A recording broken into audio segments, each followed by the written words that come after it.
శాసన మండలిలో ప్రశ్నోత్తరాల సమయాన్ని రద్దు చేయడాన్ని గర్హిస్తూ ఉన్నాం.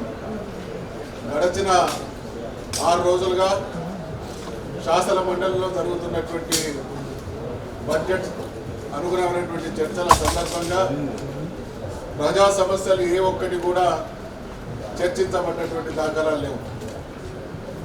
బడ్జెట్ సందర్భంగా ఉభయ సభలను ఉద్దేశించి గవర్నర్ గారి ప్రసంగం, ఆర్థిక మంత్రి గారి తరఫున బడ్జెట్ ప్రవేశపెట్టడం, బిల్లులు పాస్ చేసుకోవడం తప్ప ఏ ఒక్క సమస్య ఏ ఒక్క రూపాన కూడా చర్చించబడి పరిష్కరించినటువంటి సందర్భం లేదు.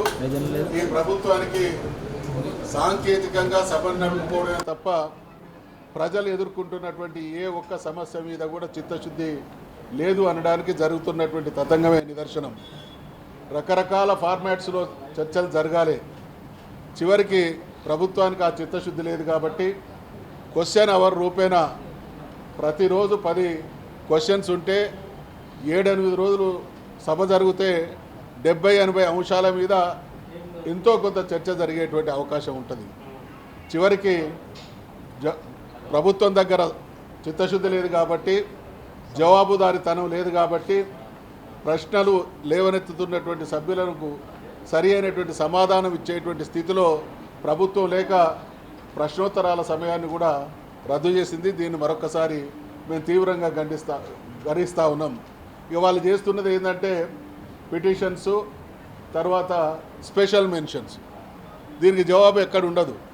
మేము మొక్కుబడిగా ప్రజల పరంగా మేము డిమాండ్ చేస్తాం, కానీ వాళ్ళు నోట్ చేసుకోవడం, దానికి సంబంధించినటువంటి సమాచారం తక్షణం ఉండదు. కాబట్టి తూతూ మంత్రంగా ఈ కార్యక్రమాలన్నీ కూడా జరుగుతూ ఉన్నాయి.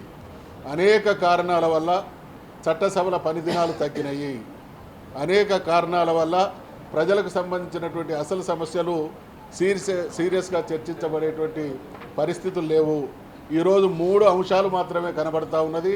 1 గవర్నర్ గారి ప్రసంగం, 2 బడ్జెట్ ఇంట్రడక్షన్, దాని మీద చర్చ, 3 బిల్లులు. ఇవన్నీ కూడా ప్రభుత్వానికి సంబంధించినటువంటి సాంకేతిక అవసరాలు. అంటే ఈ ప్రభుత్వం చట్టసభల పనితీరును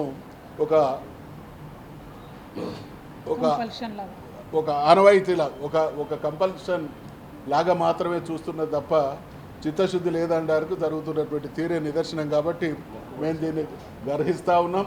ఈ మొక్కుబడి వ్యవహారం ద్వారా ప్రజలకు న్యాయం జరగదనేటువంటి విషయాన్ని కూడా గుర్తు చేస్తూ ఉన్నాం.